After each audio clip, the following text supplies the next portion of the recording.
Maman, ça c'est ça.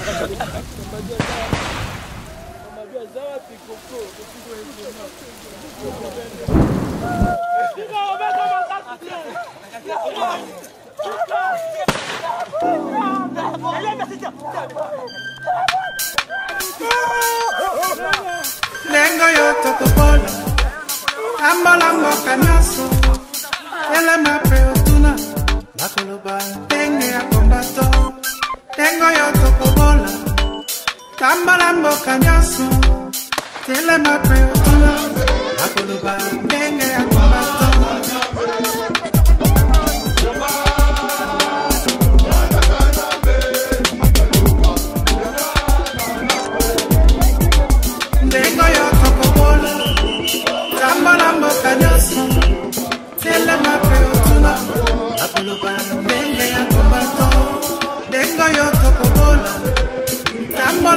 nyaso Ele mape otuna Bakoloba Tenge ya kombato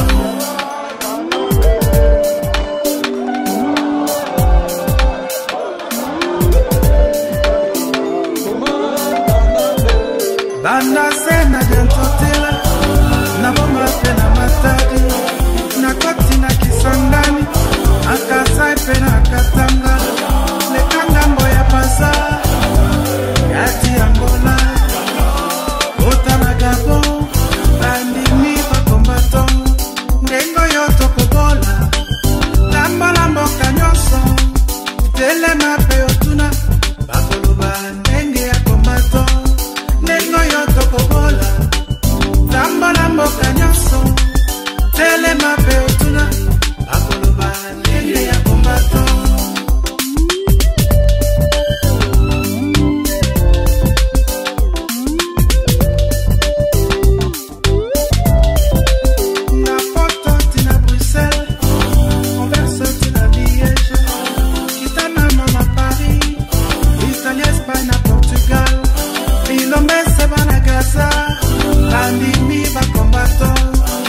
Banani bakodute nandema ya kombato nengo yoto kobola lambola mboka nyaso tele mape otuna bakoloba ndenge ya kombato nengo yoto kobola lambola mboka nyaso tele mape otuna bakoloba ndenge ya kombato.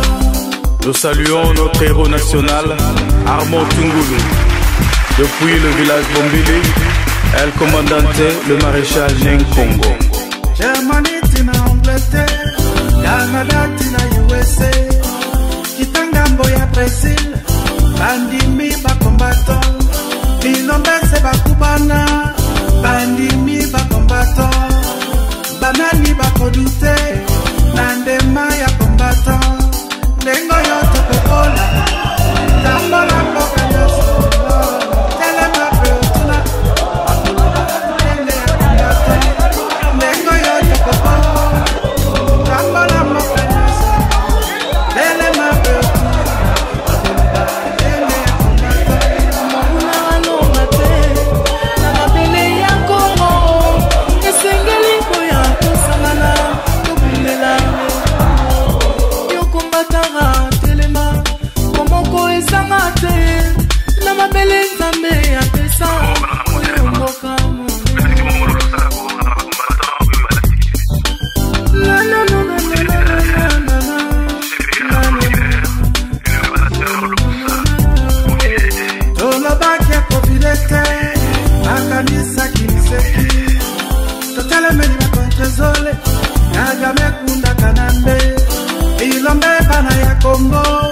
On dirait que l'Angleterre bana ya kimbangu balobi bakolonga ndengo yoto kobola lambo lambo kanyoso tele mape otuna bakoloba ndenge ya kombato ndengo yoto kobola lambo lambo kanyoso tele mape otuna bakoloba.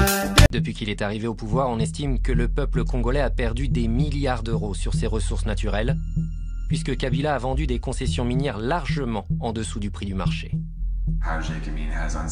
À plusieurs occasions, Gécamine a vendu des parts qu'elle possédait à un prix bien en dessous de la valeur du marché à des sociétés offshore qui les ont ensuite revendues à un prix bien plus élevé.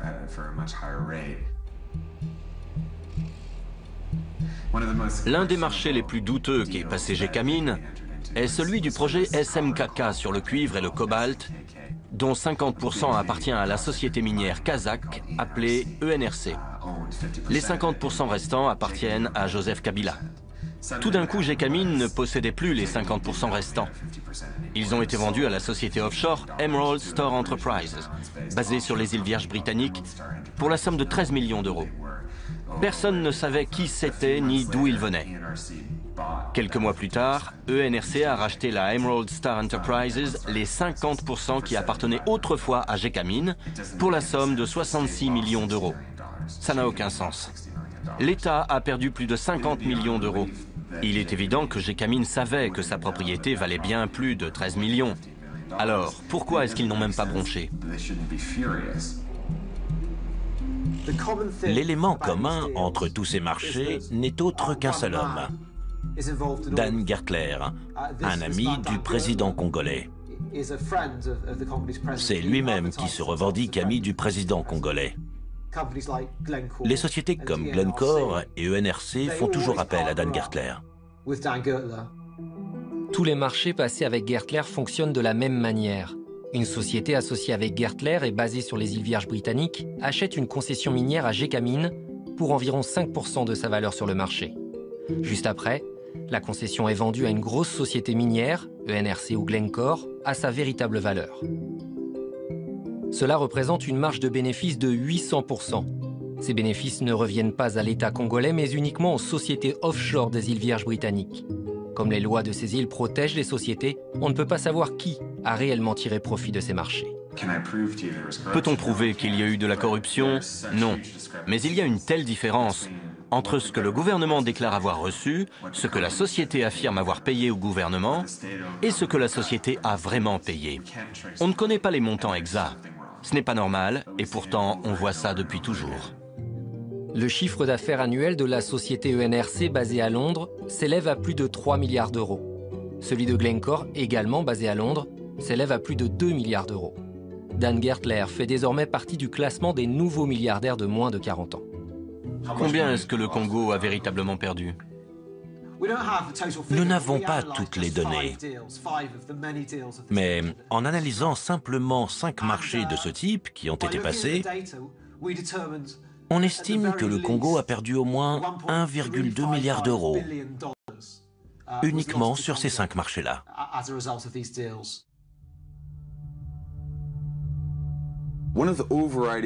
Pour moi, l'une des émotions qui caractérise le mieux tout ce conflit, c'est l'humiliation subie par les Congolais.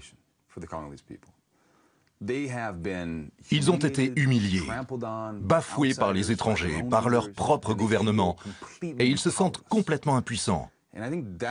Cela explique grandement l'exaspération totale que ressentent la plupart des Congolais. Ils ont l'impression d'être désarmés et de ne rien pouvoir faire. Je m'adresse à toi, la guerre. Tu n'as aucun ami. Tout le monde est contre toi. Je suis un orphelin à cause de toi. Tu as tué mon père. Tu as tué ma mère. Tu as tué mon frère et ma sœur. Je te déteste. Aujourd'hui, je suis un réfugié à cause de toi. Tu m'as chassé de ma maison. Tu l'as complètement brûlée. On a dû fuir à cause de tous les coups de feu. Ça fait 1 mois et demi qu'on est ici. On meurt tous de faim. Il n'y a aucun espoir ici. J'ai le cœur meurtri. Il n'y a pas de quoi être fier.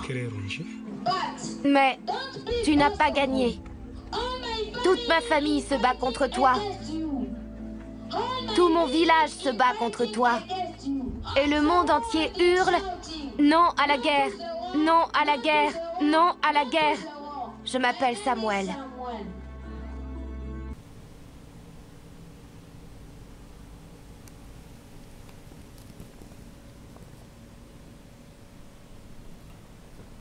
Samuel Congo, na banda kuna bino ezali bongo spécialité na biso. Aussi tozongi toza bongo na Manchester esika topesa bino information. Sentinel TV breaking news ezali show. Ah tout ça là vraiment show.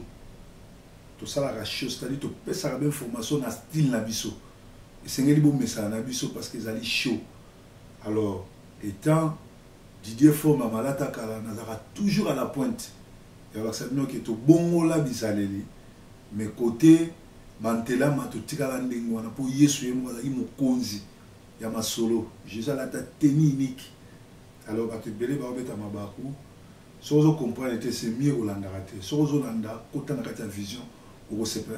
Biso tout ça a pour na ko pesa information pour na condamner makamabe pour na ko pesa ba révélation. Bon on a bien que ba information nyonso na pesa bande tisiko ezaka ndenge Bible makam tout Bible loba na malem tozo kola chaque bonne année tozo fêter makambo ya Bible soki de kokokisama moko na moko na bisa ibino ki Ngwanda aza libérateur te Ngwanda azali agent ya Kabila parce que musala na ye étant que leader à résistance atikala ko bamba libanga te atikala ko libérer mboka te mais ayana ba vidéo ikabola mboka. La preuve le 7 juin dans mboka mobimbe lingani pona obengana Kagame na Belgique hier à cette réunion pour na étouffer pour batba kende ko bengana Kagame te et ba émission na ye ba vidéo na ye no so salaka ils allaient pour Kabola diaspora c'est-à-dire azo jouer G à Kabila il roule pour la Kabila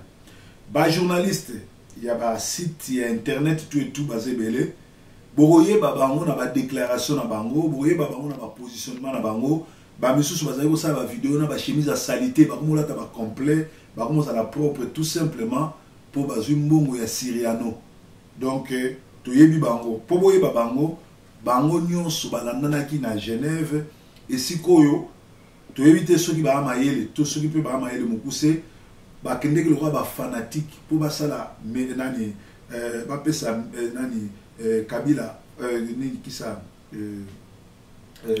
Moïse Katumbi au lieu ba tourner ba question mais bango ba ko aider à sala eloko moko lokola ko médiatiser information moko ya lokuta boyebi bien que na Nations Unies ba ko un individu ko ki funda un individu mais un individu a un droit que funda gouvernement a un droit funda l'état ndenge bazo boma ndenge bazo maltraiter alors boyebi sanga sikoyo pourquoi ça là justement pour nous distraire bino pe batebele ba koi na filet bon a bien que ne monansemi Kabila zo lele mai na miso po ne monansemi nda ko aider pour atia trouble na Kinshasa pe na est et na Kinshasa pe na bas Congo et ne monansemi tango abima ki na bisi bino ke abimité ba bimisié aza libérateur te azo jouer chez Kabila batebele ba za comprendre bo landi ba déclaration na ye alobi bien que yem to organiser ki nyonso po Kabila a glissé 3 ans après ça qui na bato IDPS na bato nyonso tout ya opposition mbongo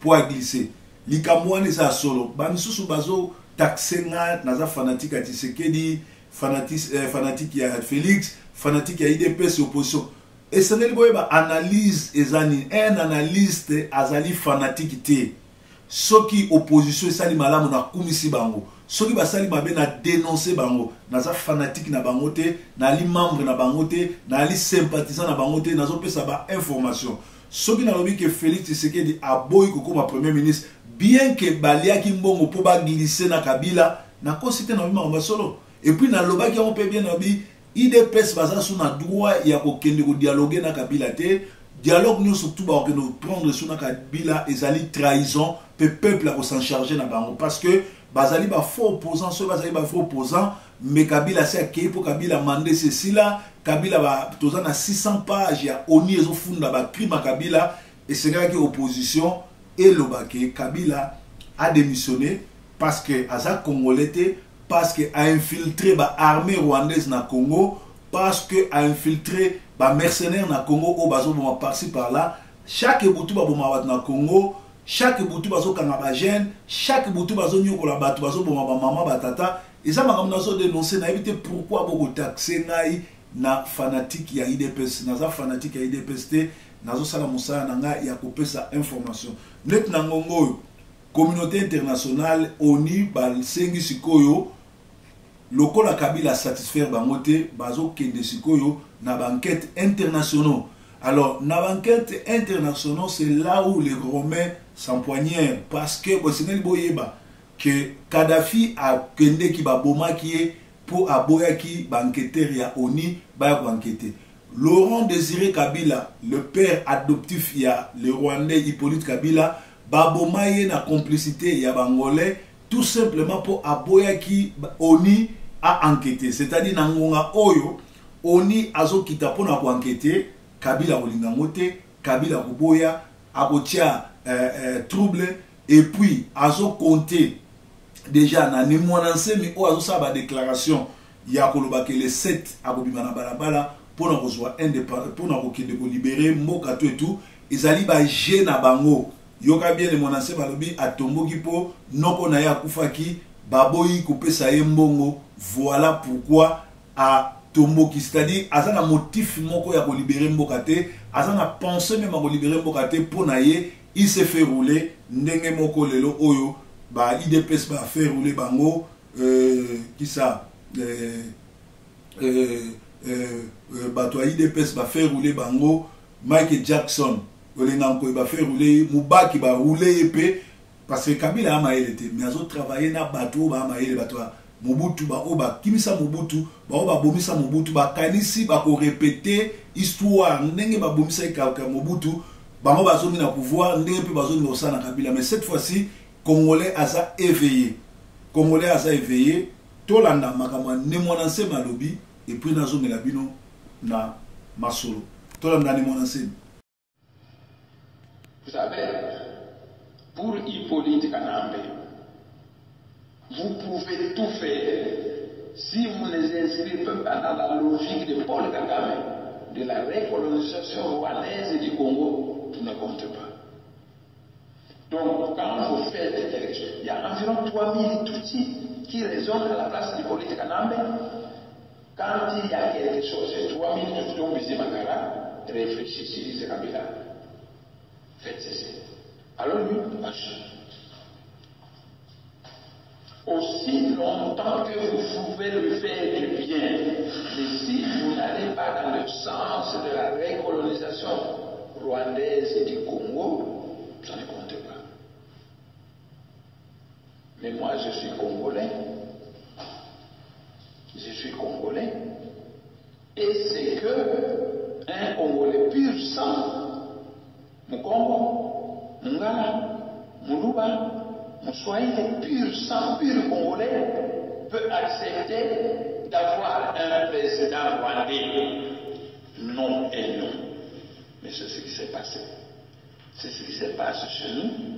Hippolyte Kanambe, c'est un Rwandais. C'est le neveu de James Kabarebe. James Kabarebe, c'était le chef de l'état-major du Rwanda.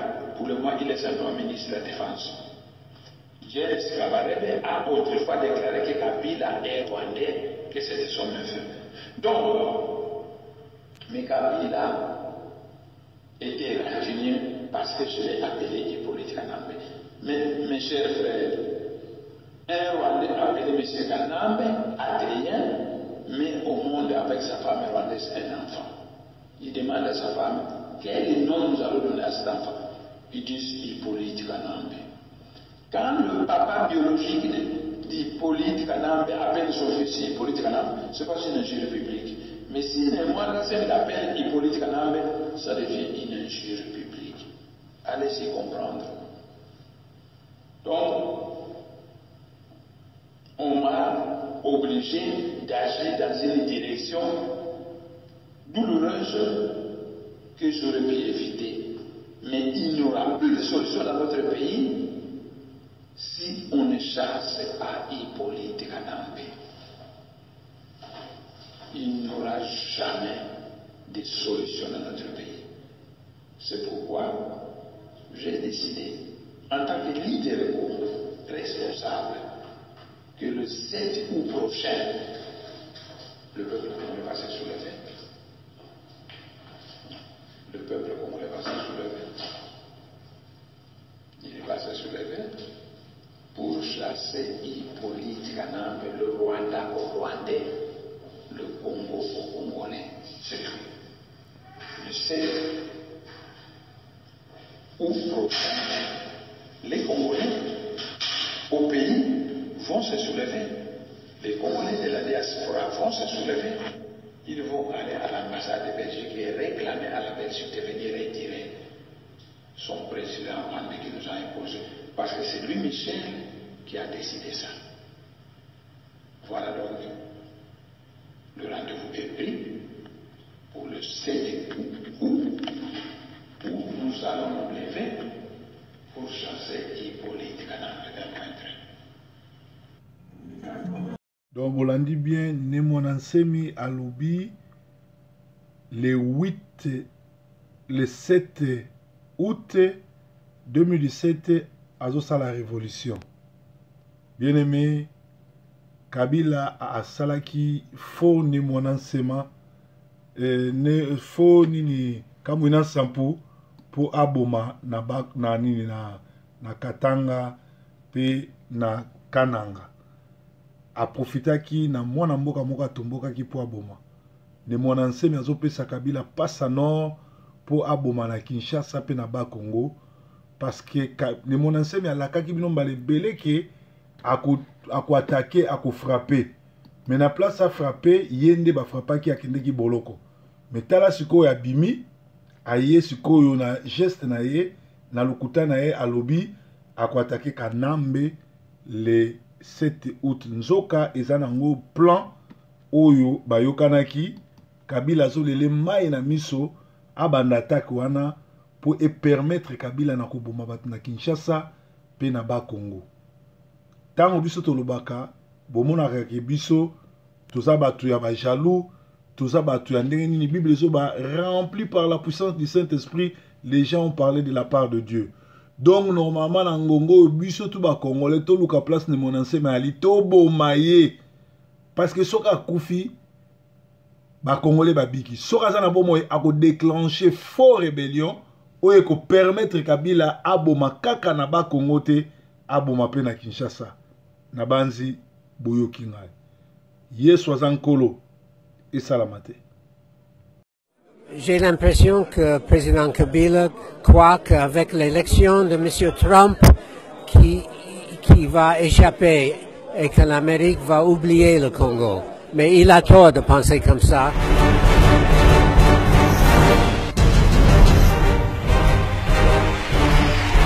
L'Amérique comprend maintenant qu'avec le glissement et toutes les autres erreurs, qu'il y aura une transition de quelques mois. Mais l'Amérique fait beaucoup de pression sur le président Kabila de quitter le pouvoir dès que possible. Et ils sont alliés avec la France, la Belgique, les Nations Unies pour aboutir à une solution sans violence avec une élection transparente. J'ai l'impression que le président Kabila croit qu'avec l'élection de M. Trump qui va échapper et que l'Amérique va oublier le Congo. Mais il a tort de penser comme ça, parce qu'il y a des républicains dans le Congrès des États-Unis qui sont amis de M. Trump, qui va l'encourager de continuer la même politique que M. Obama. Et donc l'Amérique, la France, la Belgique, les Nations Unies, Angola, Congo-Brazzaville, ils sont réunis pour persuader Kabila de quitter le pouvoir. Il y a beaucoup d'indications qu'il y avait des biens mal acquis par la famille de Kabila. On voit ça dans tous les journaux, surtout en Belgique. Je crois qu'il a besoin des assurances qu'il ne sera pas poursuivi et qu'il sera sénateur pour la vie. Il va partir avec des honneurs. Et plusieurs pays, plusieurs politiciens ont déjà donné ces assurances. Donc je ne comprends pas pourquoi ils n'acceptent pas.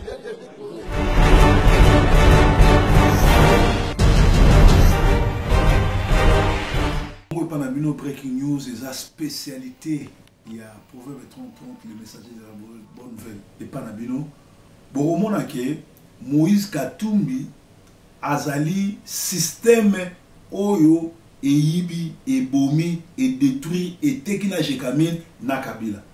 L'air de commission na benga na Kabila, ye Oyo Azali, mokwa système, abaluki na côté à côté na biso. Nale na mona ke G7 basangani na IDPS na sepela ki mingi pona mona ke ba Pierre Lumbi ba tuana nyonso tout ba travailler na Kabila ba yebi ndenge ni ba ko stopper Kabila mais après une année na yebo mona nanga ke ba sali eloko exploiter ba laxi biso pe ba skills to ba démonstration ndenge ba ko benga na Kabila ezate ba mo pe baza na solution te parce que bazo ba membre bazo faire partie à système. Alors, ce qui est kebité, après Kabila, il vous a associé à perdre des camps dans le pouvoir, c'est-à-dire tout ça, les remonter. Or, biso to diko benga na Kabila na système en agnos. Donc, bah infiltrer biso Moïse Katumbi. Preuve. Franck Diongo ana boloko akoko se faire soigner te. Diomi Ndongala ana boloko akoko se faire soigner te. Ba ko bimise libanda te. Il y a des milliers de Congolais oyo bazali ko kangama 100 bazala criminel sans basa makam bako ko se faire soigner te mais talabie banda Kabila banda masolo na 16 ans ba criminel rwandais nyonso bakangaka bango na est ya Congo pe na kati ya Congo to na kati ya Kinshasa to na ba province nyonso to eza na Katanga na bandundu bien na Mbujimai batikaka bango bakendaka babuki ba prison babimisi bango impunité. Et ça, la magana ba Rwandais, ba tuana nyonso tu a peu perdre na o bazo yiba na ba o ba criminel ba kanga ba moté. Donc Kabila ye mokaza fouteur de trouble, Kabila ye mokaza criminel, Kabila za kuluna parce que azali moko ya ba Rwandais touti bango ne musana bango ko boma ko kata mitu. Alors so ba bisinga ke na est ya Congo ba prison ba buki ezamba liboso te mbala nyonso to ba kanga ba Rwandais o ba criminel o ba bomi na Congo batika bango ou bazongisi bango na Rwanda ou batika bango kaka ba Congolais nde bazo boma kaka ba jeune Congolais nde bazo bwaka na mai ba obeta bango masasi lelo yo chaque opération oyo que bato akimi na prison provoqué par Kabila emoko na butu na ngo ba osala rafle ko kanga ba Congolais ba jeune na banda ko tout même ma solo salami na parquet ya matete pourquoi ba sali bongo pour ba biki na matete bato makasi ba la ba jeune ba la kuna ba telemaka alors balingi ba sala rafle na kati ya commune na matete pour ba kanga ba jeune ba o ba za mayele ba kimi mingi na Brazza mingi na Angola alors li solo to ke na moswa to za suna lika moko te Moïse Katumbi tango azalaki gouverneur ya Katanga azali moko ye na foreste oyo ba devastaki ba village ko depeuplé ba Congolais ko bengana ba Congolais ye na foreste donc ye moko pe ayibi a viola na Kabila siko lelo oyo et puis azali ni Congolais de père ni Congolais de mère maman na azali juif et maman na azali zambienne tata na azali juif et puis moi si na azali niese ya Kagame azali tuti burundaise siko boye sanga azwa kusali na Congo bino ba tozolanda mutu ndengo wana est-ce que boza mayele est-ce que mutu na bino zosala alors tolanda mise swell makambo zo bisabiso awa toyaka ka fongola bino toyela ka bino ba document toyela bino ba documentation toyela ka bino ba preuve ya makambo zo na Congo parce que mission na biso ezali ko éveiller population ba misusu bazo sala pona ba view ba misusu bazo sala pona végétariat ba na forme pe kozala ba vedette te ba misusu bazo leka kaka pona bazwa mbongo mais biso par contre toza na souci ya ko travailler pona ko éveiller bino tolanda mise swell pe bye bye. Alors côté ya décentralisation au moins ba pesi donc kanamba leki ba pesi ministère ba sali ba ministre puisque aleki de glissement salami ba rassemblement accompagné glissement na Kanambe à l'écrit à franchir date 19 Senko a validé mandat na mandat ya Kanambe aleki. Alors Kanambe sikoyo face à la gouvernement basali nde yango wana. Alors na kati ya gouvernement wana nde bafongoli baministère ya sika, ministère oyo ya décentralisation et réforme. Alors moto akosimba yango Ruberwa oyo abendaki Minembwe.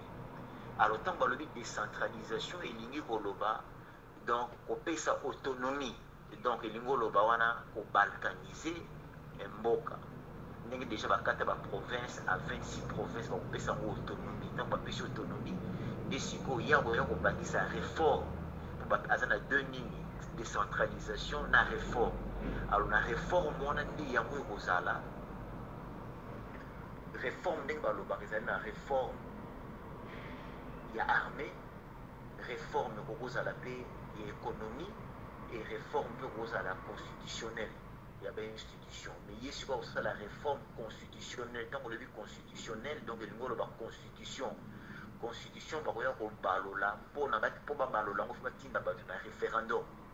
Mais na référendum wana mpe bakotriche na bango ndenge batriche na baélection tout batriche na référendum.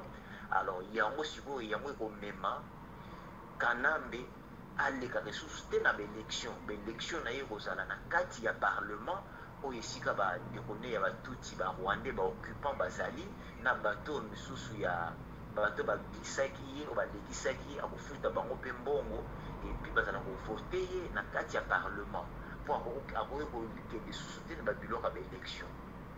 Alors à partir ya wana na kati ya gouvernement na bango basali na ministère ya affaires étrangères oyo eza na Cheo Kitundu ye mpe azali 50% ya aza 100% te ya Congo, azali 50%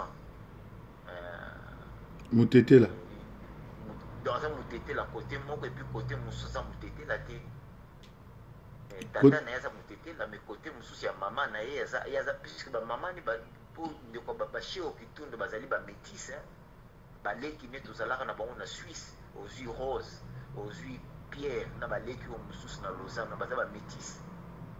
Po Cheo Kitundu aza métissé mais abima nde ya mwindu nango. Donc aza Congo, aza mwana Congo ya 100% te azali 50%. Alors ye sikoyo akosala intégration lingolo basiko na bamboko baentité badécentralisé oyo bapesi autonomie nde bakoya kokotisa bakoya kointegre yango na mboka oyo ya sika bango bazosala na ndenge na bango ndenge baza kokanisa.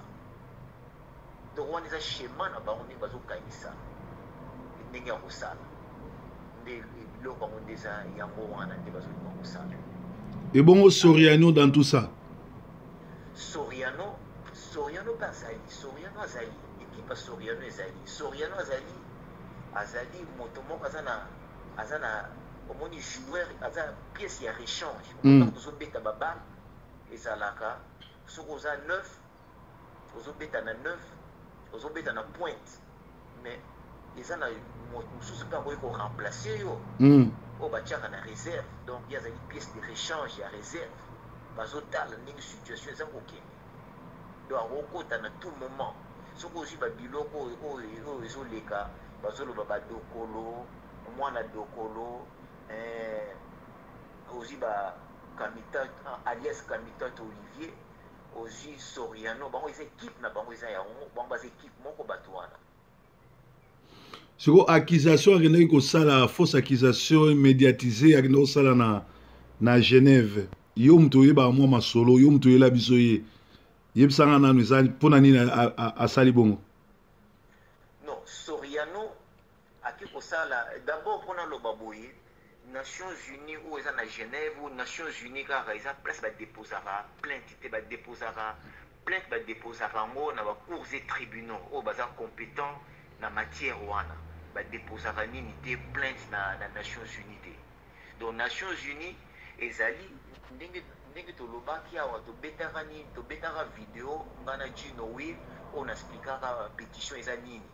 Alors omoni ezali na ba3 institutions oyo bakoki komema motu na CPI mpo kaka 3 institutions ezali Conseil de sécurité des Nations Unies, ils allaient bah État donc bah pays, mais qui bah président et bah moko ou bah premier ministre et bah moko bah comme dans ces pays, na procureur y moko il y a ces pays, il y a trois bateaux, trois institutions, on bah comme même bah tout au fond bah plainte dans ces pays. Alors yango siko soko lingi pona ko saisir yango ndenge biso tout ça là pétition les autres tambola de saisir Conseil de sécurité des Nations Unies. Mais il y a une compétence dans la matière où il y a crime contre l'humanité, dans le crime de guerre. Il y a un PCA, il y a à partir, il y a à saisir ces pays. Alors, Soriano Asali, Soriano alias Katumbi, il y a à comprendre l'eau qu'on a été obligé de faire, il y a à comprendre l'eau malamouté. Il y a un moment où il y a plainte, il y a droit de l'homme, il y a Nations Unies à Genève. Mais droit de l'homme, ils ont la recommandation. Ça, la recommandation, ils ont et puis aussi la plainte. Ils ont des recommandations. Alors, il y a ça, ils ont juste pour nous amuser, galerie, pour nous batailler, médiatiser.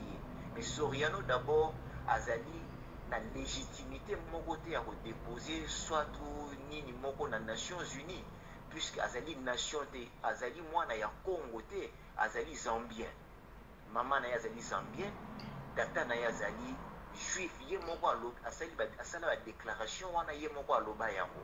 Alors pour na yo kotisa au saisir Nations Unies biso to saisir yango tozali en tant que nation lingi koloba ezana likolo ya ba institution puisque moni neti lelo soko lobi Palestine est à la ressource dans ma belle géographiquement ou la carte géographique est à la ressource mais Palestine comme nation est à exister-t-il le lot. Alors biso tant to participer ni to kotisi pétition na biso to kotisi en tant que nation pour tozali bana ya Congo tozali la légitimité wana mais Soriano alias Katumbi a la légitimité mon côté. Il y a à saisir les Nations Unies, il y a à saisir en tant que qui. Alors, il y a biso mingi moni baza kolanda e pona baza koyeba ba makambo malonga pete. Ndeko proverbe yo ndenge ozali wana. Ngali lelo so nga na tuni yo, mais tata na yo azali moto mboka ni. Yo ozongisela ngai soki na tuni yo ndeko proverbe tata no za moto mboka ni. Aza congolais ou bien azali camerounais ou bien azali français. Na ozong selo azali mutu ya bandundu aza congolais ya Kwilu. Mama na yo. Congolais ya Kwilu mboka ezali doué dans côté à Fumunjoko. Alors ça veut dire que yo azali 100% mwana ya Congo non? Na ndeko décrire nga oza 100%. Alors, il y a un posomoko dans nzoto, tout ça posomoko. Il y a 100% de mélanine, il y a 100% de mélanine. Mais si vous Soriano, ceux qui ont Soriano, ils mulâtre, ils métissé. On irait à Sali Likopa, ils mulâtre, ils ont comme président Congo, ils ont tout enfant bâtard. Voilà. Alors, il y a 50% déjà. Donc, il y a un naïe to kokanité puisque yo za na 100% na za na 100% ya za na 50%. Alors bandeko ya biso oyo bazali 100% ya biso bazo landa Soriano na tina nini puisque a posone ya nzote za ko lakisa déjà zali 50%. Donc azali moto ya Congo te. Alors yo siko ko landa e pona bokelo ko bakisela e ba 50% wana pour ko sala ni. Au moins une place to za ko bunga nzela. Question on est à question moko très simple. Pour Soriano donc nangai to kokanité nga na 100%. Alors il y a ça moi na Congo te mais na ko sangana nae na kolanda ye na tina nini. Mise Swell. Oui. Bon to umeli na ba poto ba msu ba sali 30 ans ba msu ba oke na ba 15 ans ba 10 ans ba zué lo roté bon ba zo mona siko ke netike nde ba yoki ke criminel wana oyo azali moko ya système ya Kabila ba yiba ba beta 3 faux penalty ensemble do ba omona lokola kopesa ba mbo ba so ba ndako yango azolanda bazolanda e ba osopana likola ba 1000 francs suisse.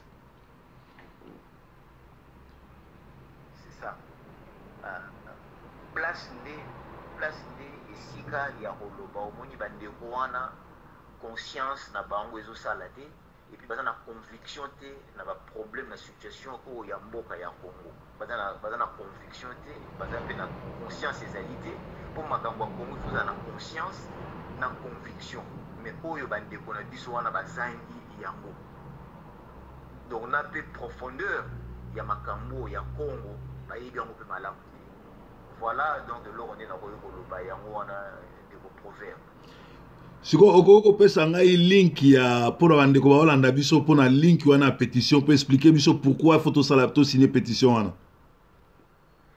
link ya pétition oui na kotindela yo link ya pétition et pétition tozosala ya tosali pétition wana tosali yango na sens oyo crime ezosalama na Congo po Kanambe eloka liboso tolandelaka Kanambe mpona Kanambe alongwa mboka na ye aya koboma bato na Congo aya kosala crime contre l'humanité et crime de guerre wana eza ngai te mais eza barapport oyo ya Nations Unies eloba yango ebimisa yango alors yango biso sikoyo tosali pétition puisque toyebi baninga mingi bakoloba bato bazopesa biso pokoso na kati na Congo oyo baza koluka mboka na biso bapanza yango ezali bato bazalaka libanda oyo babengaka soi-disant communauté internationale oyo biso bengaka bango baloki ya Congo bango baza na base ya bamakambo oyo tu mais tosaisir conseil ya sécurité puisque ezali eza badémarche ndenge ekendeke badémarche moko légale puisque bango mutu bazali na compétence na bamatière oyo ya crime contre l'humanité na crime de guerre bango nde mutu bakoki kosaisir ces pays alors yango totie compétence wana topesi bango totie bango devant compétence na bango moko mpona basala eloko wana yango moni ntina ya kosigner bapétition wana yango wana mais kosigner pétition mpe ezali soki olandi otangi lettre ya pétition wana ocomprendre yango bato tout okomi wana ezali mpo tomema bango na cours et tribunaux oyo eza compétent na yango na toloba bacours et tribunaux oyo baza na compétence universelle nde tokolandela bango esika wana alors démarche ya kosala yango oyo nde tozosala tosali démarche ya kosaisir conseil ya sécurité oyo bango tu bakoloba mais tosali démarche wana soki tolobi ntango tokokoma kosaisir bacompétence universelle batunaka badémarche oyo bino bosali alors tolandi badémarche légale tosali yango mpe bato ngai moko ndenge nazali awa nasololaki na 5 membres permanents ya conseil ya sécurité ya Nations Unies awa na New York nasololaki na bango baréponse mpe bapesi biso tozali na yango nakotindela mpe yo ndeko proverbe nakotindela yo oyo ya États-Unis oyo bakomelaka biso oyo mpe ndenge tosololaki na ye nakotindela biloko wana nyonso yango mpo moni pétition wana esali nini ebengisaki réunion na Washington makambo ya Congo wana secrétaire ya ambassadrice ya États-Unis na conseil ya sécurité na Nations Unies alobelaka biso yango avant même babengisa nino babengisaki na mois oyo ekiawa na mois de mai elekaki soki le 18 le 16 mai soki naza na date ya soki nabosani date te donc elekaki temps wana alors ntango ye ayebisi biso yango nde eloko yango eye kosalama alors yango nde toza kosenga na badeko ya biso kosigne pétition wana mpo pétition ezali démarche moko légale pétition ezali demande légale et puis eza constitutionnelle na baconstitution na bango ndenge bapesa biso droit wana ya kosala ya kopétitionne soki likambo moko eza na mboka na biso nde siko biso tokokangisa yango na ndenge ya balwa na bango ndenge ezali alors na Nations Unies soki tosaisir yango Nations Unies na charte ya Nations Unies oyo ezali constitution na bango eloba mpe biloko wana yango nde tosaisir bango nde yango toza kosenga na bandeko tosigne pétition wana mpo biso tu tokosigne yango tokozala mpe partie prenante na bamakambo ntango tokosaisir cours et tribunaux ya compétence universelle. Voilà ndeko proverbe maloba yango wana na like nango ya kolobela yo. Mwana Congo nyonso tu a signé pétition oyo pona kobengana ba Rwandais na Congo pétition yango.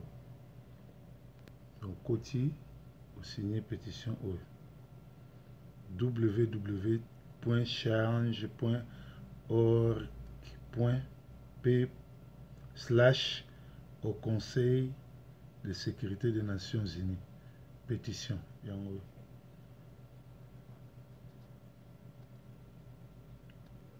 Signé pétition. Je suis RDC Congo, Kabila terroriste. Yango au Conseil de sécurité des Nations Unies pour la souveraineté nationale de notre pays. Donc, nous surtout a signé pétition Oyo, de Konabiso, mise suel à Tchelibiso, ezali pona kozala somi na mboka na biso Congo. Merci pour nabino nous surtout pour signer la pétition Oyo. Yesu azana contrôle. Kabila biliaki bikoki. Ba Rwandais na CPI to bakokufa. Ingeta.